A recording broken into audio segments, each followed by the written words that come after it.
오늘은 죄사함을 내 죄사함을 받았느니라 이런 제목입니다. 서로 옆 사람과 한번 이렇게 인사해 봅시다. 한 주간 잘 보냈습니까? 네. 제가 소프트뱅크의 손정희 회장에 관한 이야기를 읽고 참 그 사람 참 대단하다 하는 생각을 하게 되었어요. 뭐 존경스럽다, 그 사람을 따라해라 그런 말은 아닙니다. 하여튼 그 사람 일대기를 보니까요, 하여튼 드라마 같은 드라마틱한 그런 인생을 살았더라고요. 우리가 배울 점이 있는 게 뭐냐면, 실패를 했을 때 좌절하고 낙심하면 안 된다 하는 것을 그 사람을 통해서 배우게 되었어요. 어떤 큰 실패를 하거나 투자해서 쫄딱 망했을 때, 완전 파산했을 때, 혹은 또 큰 고통을 당할 때 그냥 주저앉으면 안 되겠다 하는 그런 생각을 하게 되었어요. 이 사람 보니까요, 제일교포 3세인데 어린 시절에 판잣집에 살 정도로 굉장히 일본에서 처음에는 가난했다 그래요. 그런데 굳은 결심을 하고 큰 성공을 거두기도 하고 실패도 했는데, 특별한 것은요, 이 사람이 3번의 극단적인 실패를 했다는 겁니다. 극단적인 실패입니다. 근데 그것을 이겨내고 다시 재기했다 하는 그런 얘기예요. 이 사람은 특별히 이제 스타트업에 투자하는 사람으로 유명한데요. 투자할 때 천문학적인 금액을 투자합니다. 수십억, 수백억이 아니고 수조, 수십조, 수백조, 우리는 감이 와닿지 않는 그런 식으로 투자를 하는데, 보니까요, 많은 기업에, 이제 세계적인 기업에 투자를 했는데, 야후, 그 다음에 애플, 마이크로소프트, 뭐 아마존, 알리바바, 그것도 굉장히 많습니다. 그리고 한국에는 뭐 쿠팡에 투자했다 그래요. 그래서 큰 수익을 거두었습니다. 알리바바 같은 데는, 알리바바가 시작되기 전에 그 마윈이죠, 6명의 사람들과 이제 이렇게 시작하는 것을, 창구에서 시작하는 것을 보았는데, 마윈의 눈빛을 보고 투자를 했다는 겁니다. 그래서 투자했는데 그 알리바바가 엄청나게 커졌죠. 그래서 알리바바 한 군데에서만 70조 원을 벌었다는 겁니다. 손정희 회장이. 우리는 감이 안 잡힙니다. 그 사람이 말하는 거, 아직 알리바바가 없어요. 그 마윈 그 사람 만나가지고 얘기하는데, 그 사람의 눈빛을 보니까 뭔가 되겠더라 해서 감으로 그저 지분 3분의 1을 얻어서 투자했는데 엄청나게 성공하게 되었죠. 수천 배를 벌었죠. 뭐 여러 가지 여기 있는데, 우리 쿠팡에 또 투자했는데 3조를 투자해서 30조를 벌었다, 그렇게 말합니다. 그 외에도 뭐 애플, 마이크로소프트 이런 데 투자해서 수십조 원씩을 벌어들인 그런 사람입니다. 하여튼 참 드라마틱하죠. 그런데 이 사람이 크게 3번의 이제 손실을 입었어요. 극단적인 실패입니다. 첫 번째 손실은 이제 그 한때 닷컴이 세계적으로 유명했잖아요. 그죠? 닷컴이 버블이 올 때 그 사람의 재산이 이제 전부 다 합쳐서 80조 원이었는데 98%가 날아갔다는 거예요, 순식간에. 그리고 2조가 남았다니. 80조에서 2조만 남았어요. 그래서 98%의 손실을 입었다는 겁니다. 감이 안 나오니까요, 우리에게 한번 적용해보면 8억이 있다 합시다. 8억 있는 사람은 있을 수 있겠죠. 8억이 있는데 한순간에 다 날아가고 2천만 원만 남았다는 겁니다. 그러면 여러분 어떻게 되겠어요? 그 정도 되면 일어날 수가 없어요. 좌절하고 낙심해서 쓰러져 버립니다. 근데 그 사람은 다시 일어났죠. 그래서 다시 또 시작해서 한때 빌 게이츠를 제치고 세계 1위 자리까지 올랐다는 겁니다. 이 사람이 또 큰 애플에 투자해가지고 애플의 그 일본에서 판매되는 아이폰과 아이패드의 그 이제 판매권 그를 자기 자신에게만 받도록 그렇게 스티브 잡스하고 그렇게 해서 수십조 원을 또 벌였다는 겁니다. 그런데 또 뭐 무역 분쟁이라든지 이런 것 때문에 실패를 받는데 세계 최대 실패를 이 사람이 기록했는데 700억 불의 손실을 입었다는 겁니다. 한순간에 700억 불. 그러니까 따져보니까요, 지금 시세로 말하면 한 100조 정도 되는 것 같아요. 100조. 100조를 한꺼번에 잃어버렸어요. 상상이 안 되죠. 이 사람 1대1을 보면서 나는 너무나 드라마적이다 하는 생각이 들었어요. 그리고 한 번은 파산해서 뭐 자기 가진 재산 다 날려버리고 집도 그냥 잡혀서 대출 받고 그렇게 했는데, 크게 3번을 그렇게 했는데 다시 재기했어요. 다시 재기해서 최근에 와서는 일본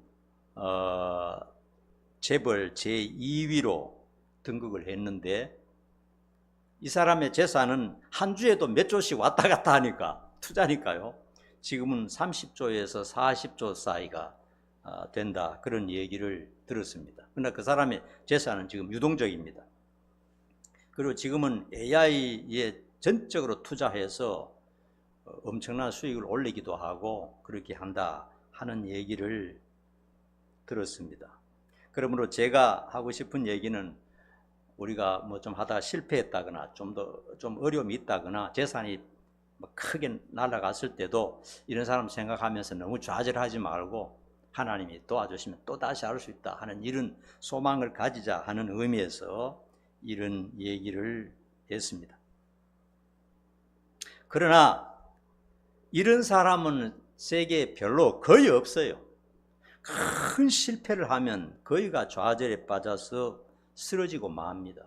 사람이라는 것이 그렇게 정신 이상이 아닌 이상 그렇게 큰 손실을 입고 나면 일어설 수가 없어요.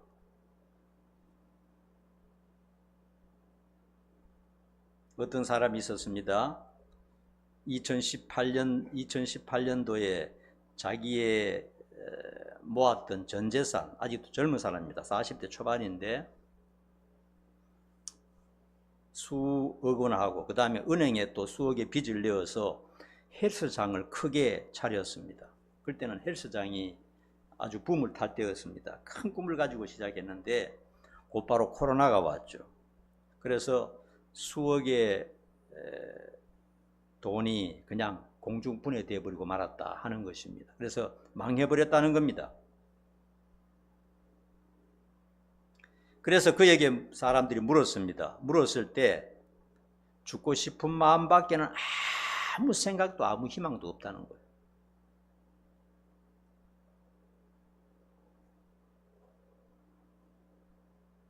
아무리 이를 악물고 일을 해도 이자 갚기도 부족하다는 거예요. 뛰어다니면서 뭐 대리운전도 하고 그다음에 배달 알바도 하고 막 하지만은 이자 갚는 것도 안 된다는 거예요. 이자가 워낙 많이 나가기 때문에. 기왕에 있던 자기 재산도 다 나가 버리고. 그런 사람이 가장 바라는 것이 있다면 자기의 그 평생 갚아도 갚지 못할 빚을 누군가 나서서 갚아준다면 그것이 이 사람에게는 가장 큰 바람일 것입니다. 사람이 힘에 겨운 빚을 지고 산다는 것은 너무나 고통스럽고 참 삶의 질을 떨어뜨리는 것입니다. 오늘 왜 제가 이런 빚에 대한 얘기를 하느냐 하면요, 인간에게는 그것보다 더 심각하고 고통스러운 것이 있다 하는 것입니다. 이 사실을 알아야 됩니다. 수억의 수십억의 빚이 문제가 아니라 그것보다 더 엄청난 것을 가지고 있는 것이 인간의 운명이라는 것입니다. 인간은 누구나 죄인으로 태어납니다. 알든 모르든 인정하든 인정하지 않든 성경은 그렇게 말합니다. 누구나 다 예외 없이 죄인으로 태어나서 평생 죄를 짓다가 마지막에는 지옥 불에 들어가는 것, 이것이 인생 운명이라는 겁니다. 믿고 싶지 않겠죠, 세상 사람들은. 그러나 성경은 그렇게 말합니다. 하나님은 그것을 분명하게 주장하고 있습니다. 그게 인간의 운명입니다. 그러므로 인간이 죽기 전에 자신의 죄 문제를 해결하지 못한다면 100% 지옥불에 가는 길밖에는 없다는 겁니다. 그리고 100% 지옥불에 가서 영원히 고통당한다. 우리가 지금은 감이 안 잡히겠지만요, 믿음이 좀 더 들어가면 와닿습니다. 성경을 깊이 읽고 하나님 앞에 기도하면 하나님의 말씀의 뜻을 이해할 수가 있는 것입니다. 죽기 전에 해결해야 돼요. 빚을 해결하지 않으면 고통 중에 살아야 되는 것과 마찬가지로 이 죄를 해결하지 않으면요, 이 세상의 고통보다도 다음에 지옥 불에 가서 영원토록 고통당하는 길밖에 없다 하는 것이 하나님이 말씀하시는 것이고 성경에서 우리 귀가 아프도록 말하는 것이라는 겁니다. 그러면 죽기 전에 해결해야 된다 하는 문제입니다. 그런데 오늘 여러분 본문 통해서 하나님의 아들 예수님이 오셔서 죄인들을 부르셨고 자기 자신이 죄를 사하는 권세가 있다 이렇게 주장하셨죠. 분명하게 말씀하셨죠. 그리고 말로만 아니라, 말은 누구나 하기 쉬워요. 집사님 죄가 없어졌습니다. 권사님 죄가 다 없어졌습니다. 그렇게 말은 할 수 있지만은, 말은 쉽지만은 실제로 그것이 실현되는 것은 쉬운 것이 아니죠. 그래서 주님께서 하신 말씀이 말로만이 아니라 즉석에서 증명해서 보여주심으로써 주님이 하신 말씀이 진리라는 것을 오늘 가르쳐주고 있는 것입니다. 그리고 어떻게 하면 우리의 죄가 사해질 수 있는가? 원죄로부터 시작해서 여러분 중에 죄를 적게 지은 사람도 있고 많이 지은 사람도 있겠지만은 하여튼 죄인이라는 것은 다 알잖아요, 우리가. 그 죄가 사해져서 어떻게 하면 죄로부터 벗어날 수 있는가 하는 것도 주님께서 가르쳐 주셨어요. 그래서 우리가 주님을 믿고 의지한다는 사실이 얼마나 다행스럽고 복된 일인가 하는 것을 다시 한번 깨닫는 시간 되기를 바랍니다. 오늘 첫 번째는요, 젊은이가 중풍병으로 전신마비 상태가 되어서 주님 앞에 왔다는 얘기입니다. 예나 지금이나요, 병이 굉장히 많습니다. 병원에 가보면 아픈 사람이 얼마나 많은지 몰라요. 중풍이 어떤 병입니까? 현대어로 말하면 뇌졸중이죠. 아시죠? 뇌졸중. 뇌졸중은 두 가지인데요, 뇌출혈과 뇌경색으로 나누어집니다. 알아두세요. 우리에게도 당면할 수 있는 문제입니다. 뇌출혈은 혈압이 높다든지 아니면 부딪힌다든지 어떤 문제로 인해서 뇌혈관이 뇌 속에서 터지는 것을 말합니다. 뇌혈관이 터져서 피가 흐르는 것을 말하죠. 뇌혈관이 터져서 피가 흐르면 뇌세포를 그냥 데미지를 주겠죠. 손상을 입게 하겠죠. 그런 것이 15%에서 25%고 뇌경색은 뇌혈관이 막히는 것을 말합니다. 그래서 75%에서 85%가 뇌경색이라는 겁니다. 오늘 환자는 예수님께서 뭐라고 부르느냐 하면요, 작은 자야, 전에 성경은 소자야 하라고 불렀으니까 예수님보다도 나이가 좀 적다고 봐야 됩니다. 예수님이 이때 한 30세 됐는데 자기보다 나이 많은 사람 보고 소자야, 젊은 자야 그렇게 하지 않잖아요. 분명히 예수님보다 나이가 적었으니까 제가 볼 때는 20대입니다. 20대. 20대가 뇌졸중이 걸렸어요. 이런 병의 원인은요, 여러 가지가 있지만은 현대 의학에서 말하는 것은 고혈압, 고지혈증, 중성지방, 술, 담배, 음식 조절 문제, 운동 부족 이런 것들이 원인이 된다 하는 말을 의사들이 하는 것을 들었습니다.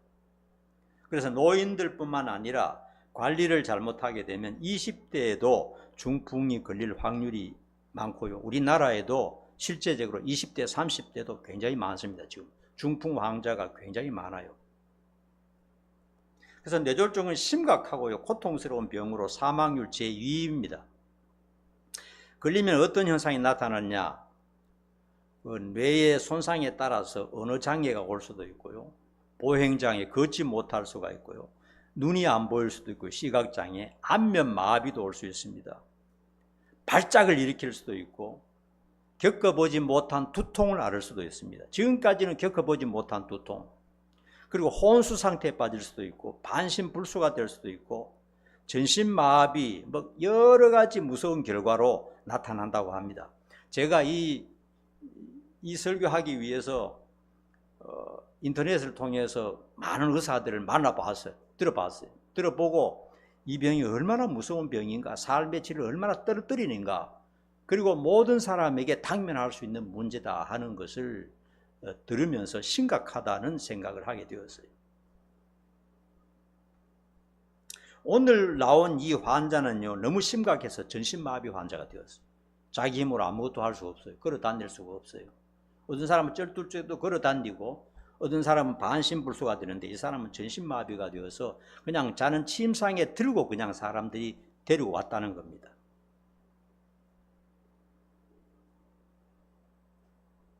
뇌졸중은 뇌출혈이나 뇌경색으로 뇌세포가 죽어서 그에 따른 신체적, 정신적 장애가 나타나는데, 불과 20년 전까지만 해도요, 의사들은 뇌세포는 한 번 망가지면 회복이 불가능하다 이렇게 생각을 했다고 합니다. 그런데 최근에는 의학이 발달이 되어가지고 빨리 6개월 이내에 재활치료를 하면은 뇌의 손상된 부위 자체는 회복이 안 되지만은 다른 부위에서 대체되는 결과가 나타나서 많이 양호해진다 하는 그런 얘기를 제가 인터넷을 통해서 들었습니다. 하여튼 이런 성향을 보면서 우리들도 안 걸리는 게 제일 중요합니다. 한번 걸리면은 치명적입니다. 삶의 질이 팍 떨어지기 때문에 걸리지 않는 것이 최선이고 노력을 해야 되겠다 하는 그런 생각을 해보게 됩니다. 사람들이 침상체 이 환자를 주님께 데리고 왔다 하는 것입니다. 그를 데리고 온 사람은 자기 가족들일 가능성이 많겠죠. 형제들일 수도 있고 아니면 친구일 수도 있고요. 누군가 모르지만 하여튼 이 사람을 침상체로 들것에 들고 왔습니다. 그들은 주님께 가기만 하면은 이 불치병이라도 고칠 수 있다 하는 믿음을 가졌다는 거예요. 지금까지는 중풍병을 고쳤다는 말을 들어본 적이 없었지만은 주님을 믿었다는 겁니다. 아마도 그들 중에 모두가 다 같은 믿음을 가졌다라고 할 수는 없었을 거예요.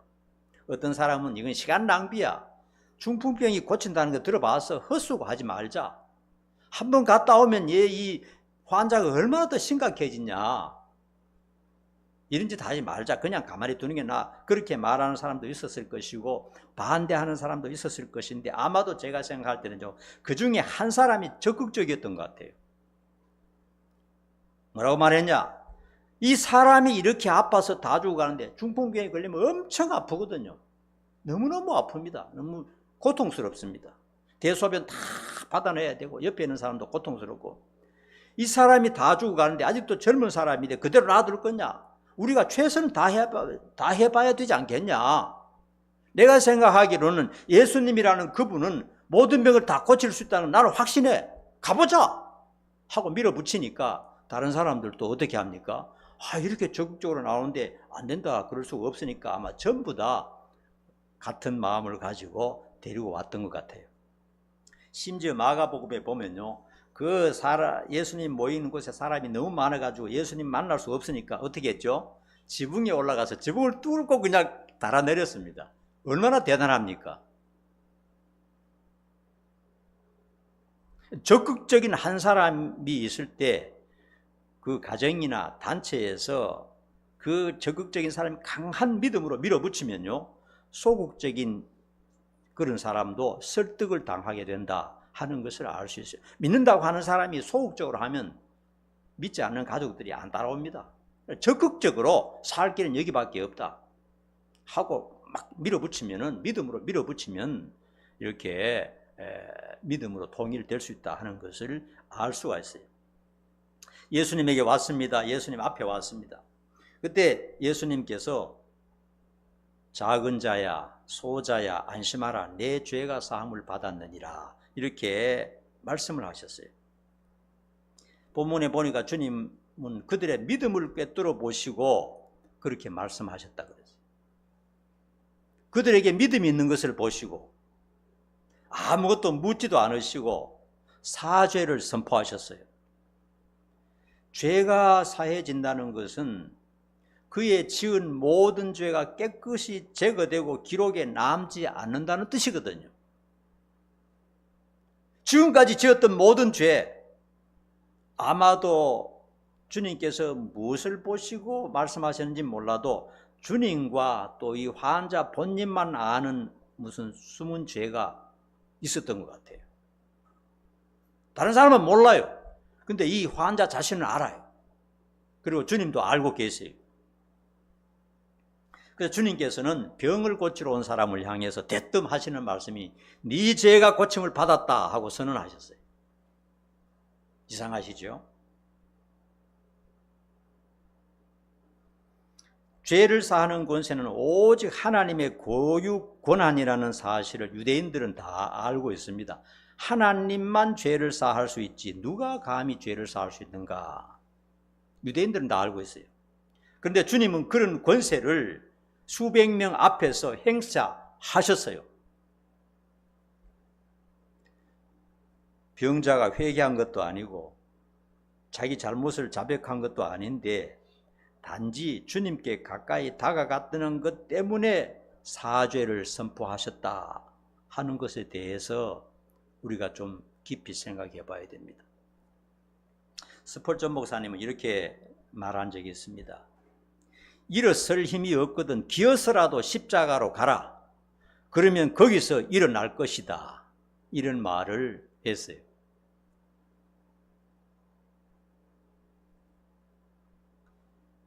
이처럼 주님께서는 자신에게 도움을 받기 위해서 가까이 다가오는 자를 외면하신 일이 없으십니다.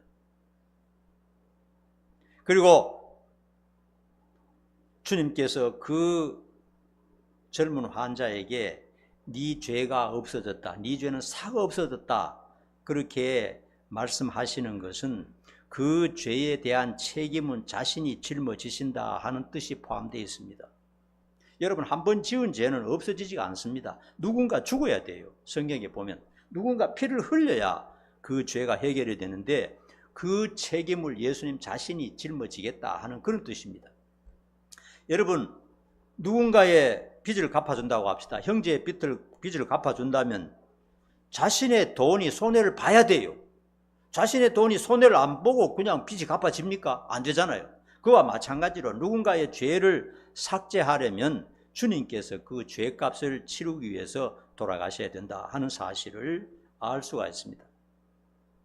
그리고 네 번째요, 예수님이 이제 말씀하셨습니다. 인자가 세상에서 죄를 사하는 권세가 있다 이렇게 말씀하셨어요. 당시의 서기관과 바리새인들은 거기에 모여서 이제 예수님이 뭘 하는가 보고 있는데 속으로 가혹한 욕을 하고 있었어요. 정말 입에 담지 못할 욕을 속으로 하고 있었던 것 같아요. 자기가 뭔데 감히 하나님만 하실 수 있는 죄를 사한다는 말인가? 뭐 나쁜 놈, 못된 놈, 신성 모독하는 놈, 온갖 욕을 속으로 다 하고 있었어요. 그들의 속을 들여다보시는 주님께서 이제 말씀하셨습니다. 5절, 6절을 우리 한번 볼까요? 뭐라고 예수님 말씀하셨는지 5절, 6절 한번 봅시다. 같이 시작. 내 죄 사함을 받았느니라 하는 말과 일어나 걸어가라 하는 말 중에 어느 것이 쉽겠느냐? 그러나 인자가 세상에서 죄를 사하는 권능이 있는 줄을 너희로 알게 하려 하노라 하시고 중풍병자에게 말씀하시되 일어나 내 침상을 가지고 집으로 가라 하시니.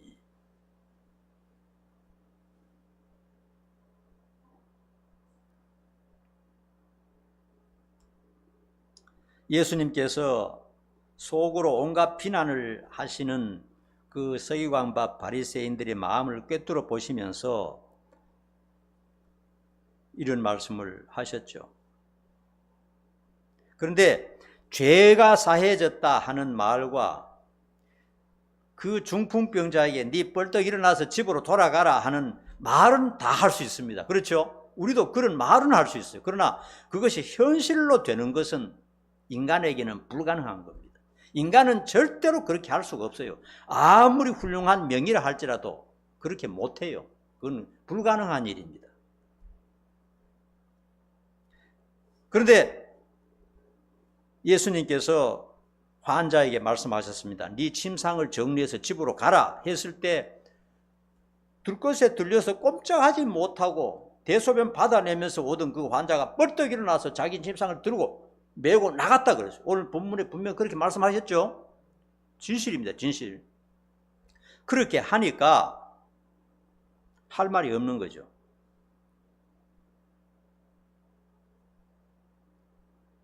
그래서 주님께서는 자신의 말이 거짓이 아니고 무책임한 말도 아니고 확실하다는 것을 현장에서 증명해 보이셨어요. 환자를 향해서 일어나서 침상을 집으로 메고 집으로 가라 했을 때 그 환자가 즉시 일어나서 나가는 것을 보고 수백 명의 사람들은 믿을 수가 없었고 비난하던 사람들도 더 이상 할 말이 없었어요. 저 사람의 입으로 나오는 말을 꼬투리 잡을 근거가 없었습니다. 왜냐하면 말하는 그대로 되니까요. 누워있던 병자가 벌떡 일어나서 침상을 들고 나가서 것을 봤을 때 저분의 말이 거짓이 아니라는 것이 입증이 된 것입니다. 마지막으로 다섯 번째, 주님께서는 자신이 죄인을 부르러 오셨다고 선언하셨어요. 우리 예수님은 죄인들에게 유일한 희망이요 소망이 되십니다. 주님께서는 자신이 세상에 오신 목적이 죄인을 만나서 구원해 주기 위해서 오셨다고 분명히 말씀하셨어요. 그렇기 때문에 죄인 된 우리들이 얼마나 참 다행스럽고 희망이 있습니까? 그러면 한 가지 물어봅시다. 세상에 의인이 있기는 한가요? 한 사람이라도 있나요, 의인이? 성경은 뭐라고 말하죠? 한 사람도 없다고 말씀하셨어요. 세상에는 의인은 하나도 없습니다. 그런데 왜 예수님이 내가 의인을 만나러 온 것이 아니고 죄인을 만나러 왔다, 그렇게 의인과 죄인을 구별했을까요? 이것은 사람들 중에 둘로 나누어진다는 겁니다. 전부 다 죄인입니다. 전부 죄인이라는 것이 성경에 나와 있고 모든 사람이 물어보면 다 죄인입니다. 두 종류로 갈라지는데요. 하나는 내가 참 죄인이다, 그 사실을 분명히 인정하는 사람이 있어요. 마음속으로 나는 죄인이다 하는 것을 인정하고 도움을 받기 위해서 예수님을 찾는 사람이 있고, 한 부류는요, 내가 죄인 맞기는 맞는데 다 그러고 사는 거 아니야? 별거 아닌 것처럼 생각해 버리는 사람. 성경에는 심사하게 생각한다 그랬어요. 별거 아닌 것처럼, 죄를 지어도 별거 아닌 것으로 생각하는 사람, 이 두 가지로 나누어집니다. 다른 사람 다 그러고 사는데 뭐 내가 사람을 죽여서 도둑질해서 난 양심을 지키면서 살아서 난 별죄를 안 저질러서 그건 자기가 의인이라고 생각하는 겁니다. 한 사람은 한 부류는 예수 믿는 사람들은 나는 죄인이고 예수님 없으면 난 큰일 날 사람이야. 정말 예수님 은혜 아니면 나는 죽을 수밖에 없어. 이렇게 두 가지로 갈라지는데 예수님이 말씀하시는 것은 뭐냐? 그 죄를, 자기 죄를 마음 깊이 절실하게 인정하고 자기를 도와주고 구해줄 자를 찾는 자, 그 사람을 만나기 위해서 예수님이 세상에 오셨다는 겁니다. 나는 구원이 필요 없어. 나는 예수가 필요 없어. 하나님도 필요 없어. 나는 뭐 양심적으로 살고 뭐 이만하면 돼. 난 뭐 종교 같은 거는 필요 없어 하는 사람은 예수님이 만나지 않고, 예수님이 필요하다고 생각하는 사람, 나는 죄인이라고 생각하는 그 사람을 예수님이 만나서 죄를 사해 주신다 하는 것입니다. 주님께서는 겸손하게 자신의 비참한 처지를 인정하고 도움받기를 원하여 주님께 나아오는 사람을 고치시고 사하시고 도와주신다 하는 것입니다. 주님을 가까이 하고 다가가는 것이 얼마나 중요한 일인지 모릅니다, 여러분. 여러분, 심지어 자신이 원하지 않지만 억지로 끌려오는 사람조차도 고침받고 구원받는 일들이 성경에 있어요. 어디에 있습니까? 간음하다가 현장에 잡힌 여인이 있습니다. 유대 법으로는 살인죄와 간음죄는 같은 죄입니다. 돌로 그 자리에서 쳐 죽여야 돼요. 그런데 바리새인들과 유대인들이 예수님을 골탕 먹이기 위해서 뭐라고 말하는지 보기 위해서, 예수님을 올무에 걸기 위해서 그 자리에서 죽여버리면 되는데, 아무 문제 없는데 예수님을 골탕 먹이기 위해서 간음한 여자를 예수님 앞에 끌고 왔어요. 그리고 물었습니다. 선생이요, 이 여자를 죽여야 됩니까? 성경에는, 구약에는 죽이라고 되어 있는데 당신은 뭐라고 말하겠습니까? 했을 때 예수님께서 뭐라고 했죠? 너희 중에 죄 없는 자가 먼저 돌로 치라 하면서 글자를 쓰니까 전부 다 가버렸죠. 그리고 여인에게 뭐라고 말했습니까? 나도 너를 정죄하지 아니하노니 다시는 죄를 짓지 말라, 그렇게 말씀하셨어요. 그러니까 이 여자가 예수님을 만나고 싶어서 온 것도 아니고, 자기가 자진해서 온 것도 아니고, 죄를 깨닫고 온 것도 아니고, 질질 끌려서 왔는데도 죄 용서받고 말았어요. 여러분, 예수님에게는 죄를 용서하는 권세가 그 속에서 나온다는 사실을 알아야 됩니다. 예수님을 가까이 한다는 것이 얼마나 놀라운 일인지 모릅니다. 예수님을 가까이 하는 그 자체가 죄가 사그러지는 역사가 있다 하는 것을 성경을 통해서 알 수가 있습니다. 그래서 죄인에게 유일한 소망은 예수님을 만나고 믿고 가까이 하는 길밖에는 없습니다. 예수님을 만나야 죄 문제가 해결되고 이 세상에 살 동안 죄를 해결해야 됩니다. 죄를 해결하지 못하면 반드시 지옥 간다는 사실, 얼마나 무서운 일입니까?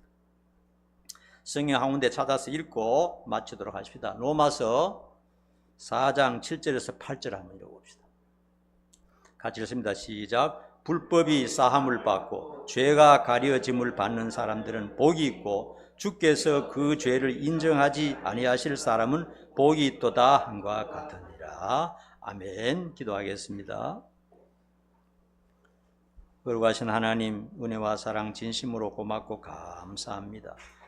인생은 누구나 태어날 때부터 죄인이고 한평생 죄를 짓다가 지옥 불구덩이 속에 가서 영원토록 고통당할 수밖에 없는 운명을 가지고 있는데, 예수님 오셔서 죄 문제를 해결하고 구원받고 천국 가서 영원히 행복하게 살 수 있는 길을 가르쳐 주시고 보여주셨습니다. 내 죄가 사함을 받았느니라 하시는 말씀을 믿고 우리는 주님을 믿고 주님 앞에 찾아왔습니다. 우리가 주님 따르고 끝까지 주님 앞에서 바르게 서서 걸어가는, 주님을 더 가까이 하는 우리 모두가 되도록 역사해 주시옵소서. 예수님 이름 받들어 간절히 기도하옵나이다. 아멘. 찬양하십시다. 오랫동안 모든 죄 가운데 빠져 함께 기쁘게 찬양드리면서 찬양드리겠습니다.